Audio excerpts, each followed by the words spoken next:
Humans calm predators that already decided to kill them. That sentence should not exist. Neither should the human. I am Senior Beastkeeper Zelrath of the Imperial Menagerie. For 83 cycles, I catalog monsters. I measured hunger. I recorded fear. I buried handlers. That was the order of life. Every creature wants something. Food, territory, dominance, pain. There are rules. Humans never obeyed them. The Emperor's newest prize arrived inside a star-forged prison. The transport fleet lost 12 escort ships, bringing it home. 3 moons were left burning. 1 planet simply disappeared from every map. The official report called it acceptable losses. We all knew that meant panic. The prison floated into Dock 9. No one applauded. No one even breathed loudly. The cage absorbed light. Sensors failed within 20 meters. Gravity bent around it like frightened water. Inside, something moved. I counted 6 eyes, then 4, then none. Its shape refused consistency. I concluded it was a defensive illusion. I was wrong. Again, the Emperor named it Varkun, the crown beast, a living symbol of absolute authority. Whoever controlled it, controlled fear itself. That was the idea. The first handler approached wearing royal combat armor. His heartbeat stayed steady, his breathing perfect. He entered confidently. The beast removed him from existence. No blood, no scream, just absence. The recording skipped 3 seconds. The Imperial scientists blamed equipment failure. I blamed the beast. The second handler carried neural suppressors. He survived 11 seconds. The third tried chemical sedation. Nothing. The fourth brought clone prey. Ignored. The fifth attempted dominance displays. Dead. The sixth ran. Smartest one. Still died. Patterns matter. Patterns make survival possible. So I searched. Every failure involved confidence. Therefore, confidence triggered aggression. I recommended fearful handlers. The Emperor approved. 20 frightened volunteers entered. 20 disappeared. My theory collapsed. The beast refused every pattern. That frightened me more than the deaths. Creatures always have patterns. Always. Weeks passed. The imperial court grew restless. The emperor grew angry. Angry rulers create empty chairs. Many chairs became empty. Then the human arrived. Not as a warrior. Not as a scientist. Not even as a prisoner. A maintenance contractor. His assignment involved repairing climate systems. Wrong place. Wrong time. Wrong species. Humans were recent arrivals in imperial space. Fragile. Slow. Ridiculously social. They smiled during stressful situations.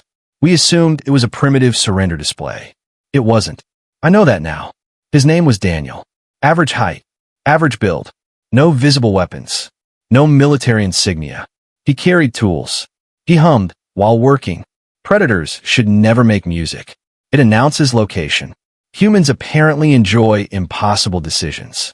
The emergency alarm sounded. Containment field 7 flickered. Engineers panicked. Everyone ran. Daniel looked up from a ventilation panel. What's happening? His translator rendered the words imperfectly.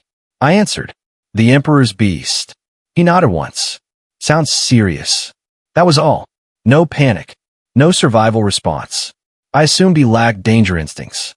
Another incorrect conclusion. The containment field failed. 1 layer. Then another. The cage remained closed. Barely. Inside, something laughed. At least I think it laughed. Every speaker emitted sounds from extinct languages. Dead civilizations whispered through the walls. Several guards collapsed. One began speaking backward. The Emperor ordered every soldier into position. Thousands surrounded the chamber. Weapons charged. Probability models predicted total casualties. No one questioned them. The beast touched the cage. Metal aged centuries. Reality folded. Half the chamber became winter. The other half burned. I had witnessed stellar predators. Void serpents. Quantum parasites. Nothing behaved like this. Then Daniel sighed. Actually sighed, like someone delayed his lunch. He placed his wrench inside his toolbox, closed it carefully, and walked toward the containment chamber. I intercepted him. You will die. He shrugged. Probably. Probably? Probability meant nothing to humans? He continued walking. Security screamed warnings. Soldiers aimed rifles. Scientists begged. He ignored everyone. I concluded he sought glory. Many species willingly die for status. Humans must share that flaw. Wrong. Again, the Emperor himself arrived. Golden armor, living crown, surrounded by elite guards. He ordered the human restrained. Too late. Daniel had already crossed the final security line. The beast stopped moving. Every alarm suddenly fell silent. Silence spread across the chamber. Even machines hesitated.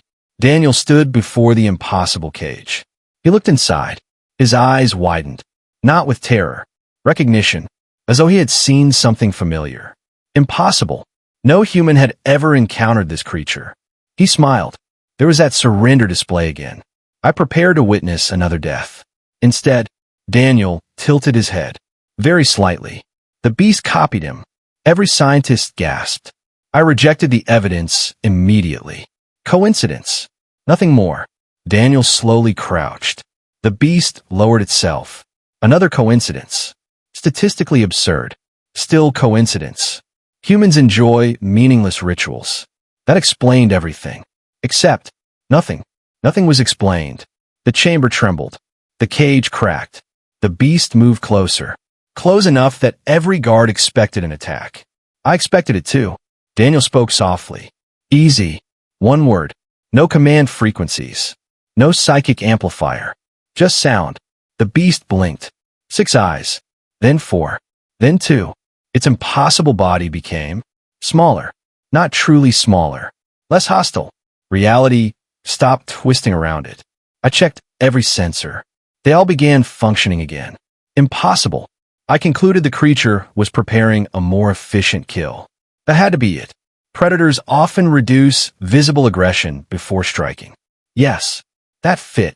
Finally, a pattern. Daniel reached toward the cage. Every soldier fired safety locks onto their weapons. Not to shoot, to stop themselves from shooting. No one wanted to trigger the beast. His hand stopped inches from the barrier. He laughed quietly. Then he said words that none of us understood. Words so absurd that even the translation system refused to interpret them. Instead, it simply displayed untranslatable cultural expression. Daniel smiled even wider. Then he whispered, "Who's a good boy?" The chamber forgot how to breathe. So did I. The beast stared at the human. The human stared back. No challenge. No fear. No submission. I searched every behavioral archive in my memory. Nothing matched. This was not dominance. Not negotiation. Not prey behavior. Therefore, I concluded the human had finally lost his mind. The beast leaned closer. Its impossible body brushed against the fractured barrier. Reality rippled. Stars appeared inside the room. For one terrible heartbeat, I could see another galaxy. Then it vanished. Daniel did not move. His hand remained extended. Slow. Relaxed. Patient. The barrier collapsed. Every warning system screamed. Thousands of rifles locked onto the beast. The Emperor raised one hand. No one fired. One mistake would destroy us all. The beast stepped out. Its claws left glowing scars in the floor.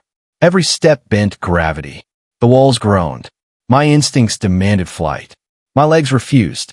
The beast lowered its enormous head. Daniel scratched behind one of its shifting ears. It had ears? Impossible. Yesterday it possessed none. The creature released a deep vibration. Not a roar. Not a growl. A pleasant rumble. The floor shook. Several guards fainted. I concluded this vibration was a pre-feeding reflex. The human should already be dead. Instead, he laughed. You like that? The rumble became louder. The Emperor looked at me. Explain. I cannot. My entire profession had become a joke. Daniel scratched beneath the creature's jaw. The beast leaned into his hand. The impossible predator looked comfortable. No, that word belonged to civilized creatures, not to nightmares. Then the beast rolled onto its side. The entire chamber tilted. Support columns cracked. A battle cruiser hanging outside the station drifted off course. The beast exposed its chest. Its weakest point. Every predator protects that place. Always. I concluded this was a trap. Daniel rubbed its chest. The beast closed its eyes. Silence. Perfect silence. Then, it slept. The Emperor whispered, "It is pretending." I agreed instantly. It had to be. Nothing this dangerous could sleep beside prey. Minutes passed. Nothing happened. Its breathing slowed. Reality stabilized. The station's failing systems came back online. Power returned. Artificial gravity normalized. For the first time in weeks, the station felt alive. Scientists rushed forward. Scanners surrounded the sleeping monster. Data poured across every display. Then every scanner failed. Not because of the beast, because of Daniel. Energy readings surrounded him. Tiny, almost invisible, but increasing. One scientist screamed, "The human is changing." I dismissed him. Humans do not transform. Then Daniel yawned. The energy vanished. The scanners worked again. I marked the incident as equipment malfunction. Another mistake. Hours passed. The Emperor ordered the human brought before the throne. Daniel refused. "I'm busy." Busy? He was brushing the beast with industrial cleaning equipment. The beast happily remained still. No emperor had ever been ignored inside his own palace. No emperor survived long after such disrespect. Yet the emperor did nothing. Even he feared the sleeping giant. Days became weeks. Daniel became its handler. No chains. No weapons. No punishments. Just food, conversation, patience. Every morning he greeted it.